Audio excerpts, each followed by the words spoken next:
আরে বেড়া এত বাতাসে কেমনে কাটে কাটা লাগে যে সময় বাতাস না থাকে এই সময় এখন কাটা সম্ভব না তো বাতাস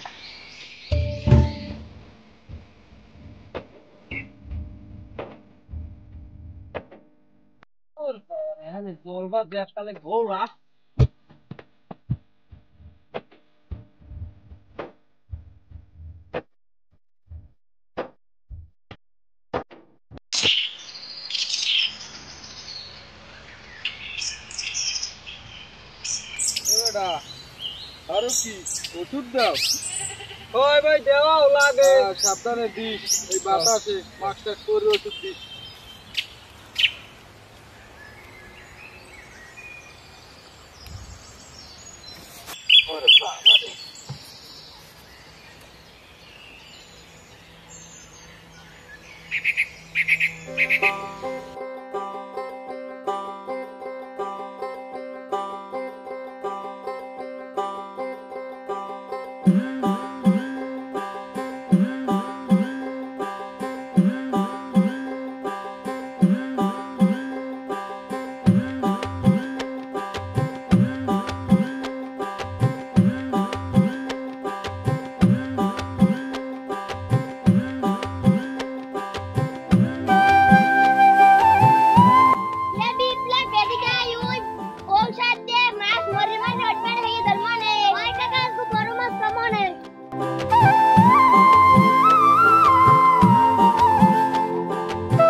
বেড়া রৌদে কামহারা যায় রৌদও আছে বাতাসও আছে এই মধ্যে পুড়িয়ে যায় বেড়া হয় বেটা গরমও আছে কাম হয় বেড়া এত রৌদে কামহারা যায় না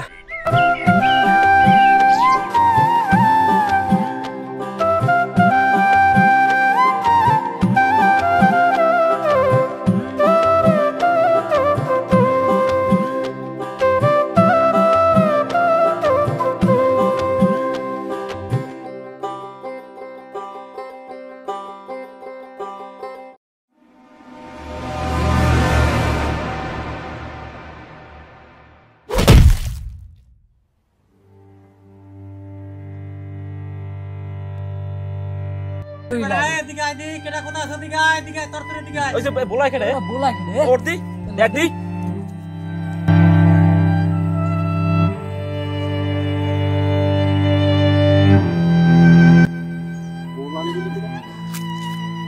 लोग करेगा दिखाए दिखाए एक केड़ा बस दिखाए दिखाए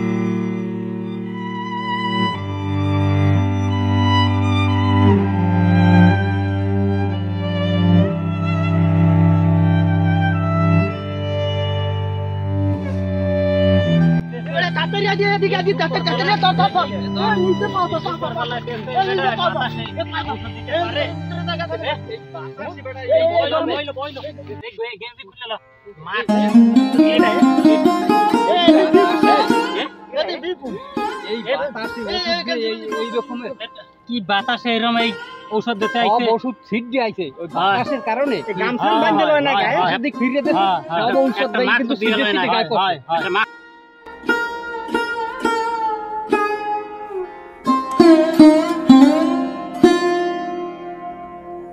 এ ঘরে লাগিল ছাড়ি দে সব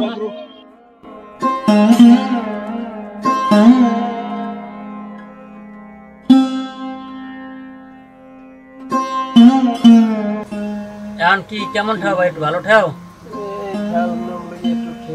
শরীরের গতি কি এখন একটু ভালো হয়েছে ওষুধপাতি খাইছো মোটেও হ্যাঁ একটু সুস্থ হয়েছি কাল তো বেশি ছিলাম আজ একটু কমছে আগে থেকে এটা পুরো সুস্থ হইবে এত তাড়াতাড়ি না যাও 2-5 দিন কারণ হইছে যে কাজ করছে এতে অনেক ভাই আমি তো বাড়ি ছিলাম না তাই কিভাবে কি সমস্যাটা এই লোকে যেখান থেকে ওই ঔষধ দিতে আছে তো আমি তো ওইখানে পাশের রাস্তা দিয়ে বড় রাস্তা উঠতে আছি তখন আমি দেখছি ঔষধ দিতে দিতে গুল্লইতে রাস্তার পাশে আসছে ওদিকে বাতাসও চলতে আছে প্রচন্ড বাতাস এর মধ্যে আমি ওখান থেকে আসছি, উনি ঘুরলেতে ঘুরলেতে রাস্তার পাশে পড়িয়ে গেছে, মুখে টুকে সব জায়গায় ওষুধের ইটি লাগিয়ে রয়েছে। দেখে তখন আমি সিক মারলাম, কিরা কোথায় আছে, একটা লোক দেখ অসুস্থ হয়ে পড়ছে। তখন আশেপাশে আরো 4-5 লোক দিয়ে উনি বসা আসলে, এরা আসলে আমার ডাক শুনে সবাই চলে আসছে। আসছে এই লোকটা আমরা হাতে হাতে ধরে রাস্তায় উঠেছি, উঠানোর পর তারপরে বাড়ির ভিতরে আইনে রাখতে থেকে গেলাম। এরপর আবার আসছে, আজকে দেখলাম যে না এখন কেমন আছে, শরীর স্বাস্থ্য কি ভালো আছে না কেমন কি, একটু খোঁজ নিতে আসলাম। আপনি ছিলেন কোথায়? আমি তো বাড়ি ছিলাম না, আমি গেছিলাম এক জায়গায়, এই ও জায়গায় যাই গেছি, পরে একটু দেরি হয়ে গেছে আসতে, এই আমি আইয়ে দেখি যে এই অবস্থা। আরে তো অরিজিনাল ভুল করছে। কি ভুল করছে? ভুলটা হইলো প্রচন্ড বাতাস, প্রচন্ড বাতাস, দক্ষিণে বাতাস, দক্ষিণে বাতাস। কালকে তো বাতাস হয়েছে, কারণ হইছে বাতাসে খুব বলে ঠেলছে। ওষুধ দিলে তো একটা নিয়ম নীতিমালা আছে, অবশ্যই, যেমন মাস্ক পরা বা গামছাটা যদি এই রকমেরও বাঁধে, ওর একটা কিন্তু সেই পায় না, এরকমের কিছু দেখে নাই আমরা। আরে মাছগুলো মরি রে, একাল হাফলা নান বাস। হ্যাঁ, বাড়িতে আসো।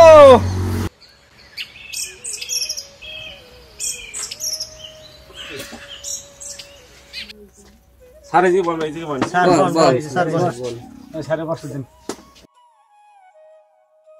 দাদা এই জি বল, মুরব্বী মানুষ। পথে আসার সময় ওই পোলাপানের দ্বারা শুনলাম বিপুল নাকি কি একটা দুর্ঘটনা হয়েছে, কি বিষয়টা কি, কিরকম কি হয়েছিল? আপনারা কেউ কাছে আছেন? আমি তো ছিলাম, আমরা তো ওরে নিয়ে আসলাম। তাই তো কি ঘটনাটা কি? একটা মাঠে ওইখানে ওষুধ দিতে আছে, তো আমি আবার ওইখানে পাশে রাস্তা আছে, কান রাস্তা, ওইখানে আমি বড় রাস্তা উঠতে আছি। ও তাই? হ্যাঁ, তো আমি যখন রাস্তা দিয়ে হাঁটতে হাঁটতে আসতে আছি, তখন দেখে এই লোকটা ওষুধ দিতে আছে আর প্রচন্ড বাতাস বইতে আছে। হ্যাঁ, আর ওনার মুখে ঠুকে কোনো কিছু ছিল না। তো উনি আসার পরে আমি ঘুরলেইতে আছে রোয়ার মাঝে। আমি কাছাকাছি আসছি, এর মধ্যে রাস্তার পাশে মনে রাস্তা ওঠা ধরছিল নাকি, তখন ও আর কি পড়ে গেছে রোয়ার মাঝে। বাতাসটাও মনে হয় আসলে বিপরীতমুখী ভাবে ও কালকে তো বাতাস বইছিল, এই কারণে এই দুর্ঘটনা ঘটার কারণে। আমিও বাড়িতে ছিলাম না। মোটামুটি সুস্থ হয়েছে না? মোটামুটি দেখেন তো স্যার, একটু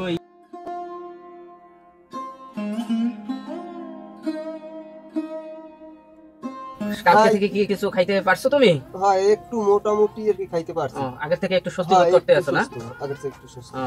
যাক, তো এখন প্রাথমিক অবস্থায় তো এইটা কাটছে। আর মূলত তো এই সব ঘটনা ঘটার কারণ হয়েছে আমাদের অসচেতনতা।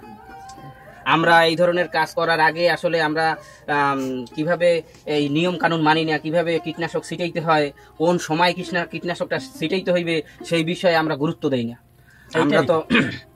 আমরা যখন কীটনাশক ছিটাইতে হয় তখন মূলত বেলা যখন পরে এই টাইমে, হ্যাঁ বিকাল বেলার দিকে মূলত কীটনাশক ছিটানোর নিয়ম। আর বাতাসটা ওই সময় একটু কম থাকে। তারপরও লক্ষ্য রাখতে হয় যে যদিও বাতাস বসে, ওর বিপরীত মুখে কীটনাশক ছিটানো যাইবে না। যদি বিপরীত মুখে কীটনাশক ছিটানো হয় তখন কি হয়, বাতাসে কীটনাশকটা আমাদের সারা শরীরে লাগে এবং ওর তো একটা পাওয়ার আছে, তো ওর এই কারণে কীটনাশকটা অসুস্থ হয়ে পড়ে। তো আসলে এই অসচেতনতা থেকে আমাদেরকে বেরোই আসতে হবে।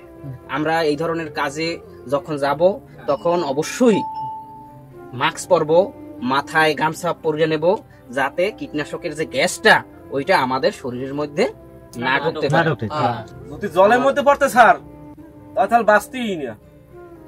তো সর্বোপরি কথা হইছে আমাদের এইটা মাথায় রাখতে হইবে সব সময়। আমরা এই কীটনাশক ছিটাই বা যে কোনো কাজে যাওয়ার আগে একটু সচেতন ভাবে কাজ করতে হইবে। কাজকে অবহেলা করলে চলবে না। খালি পেটে ওষুধ দেওয়া যাইবে না। পান আপনারা একটু নেন দাদা, পান আপনারা কেউ খান? স্যার এখন ওই আমার তো ভুল হয়েই গেছে। এই এখন আমি যখন ওই ঔষধ দিতে নামছি প্রথমে, তখন আমার ওই বাড়ির পাশেই এক ভাই ওই যাওয়ার পথে, তাই ওই দেখেই আমার ডাকলো হয়েছে, তাই আমি কথাটা অতটা গুরুত্ব দিই নাই। না এইটা তো আপনার এইটা তো ভুল করছো তুমি। ভুল তো আমার হয়ে গেছে, এই ভুল আমি এখন বুঝতে পারছি। যে ঘরে ও বউ, এই বৌমা, আরে ওই বিপুল রে একটু রেস্টে রাখো, আর একটু খাবার দাবার 2-4 দিন একটু ভালো খাওয়াইও।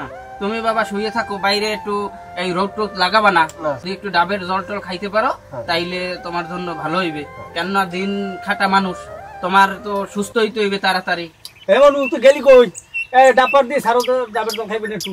না না, এই আমার একটু কাজের আবার তারা আছে, না, স্যার, ওই যাইতে হইবে, একটু বল, একটু ওই বল। বেরের গৌতম কোবারি যাইতে হইবে। হ্যাঁ একটু কাজ আছে, আর আমার যত্ন খাতির করা লাগবে না। না, একটু বল, স্যার, বল। বিপুল রে ওই আনতে খাওয়ান। পারি, আনতে পারি। না থাক থাক, না, একটু বল। না আমি আপনাদের আপ্যায়নে খুশি। আসলে তো আমরা পাড়া প্রতিবেশী, এক জায়গায় থাকলে একজনের একটু খোঁজ খবর রাখতেই হয়। যাই হোক, তো আপনারা ভালো থাকেন।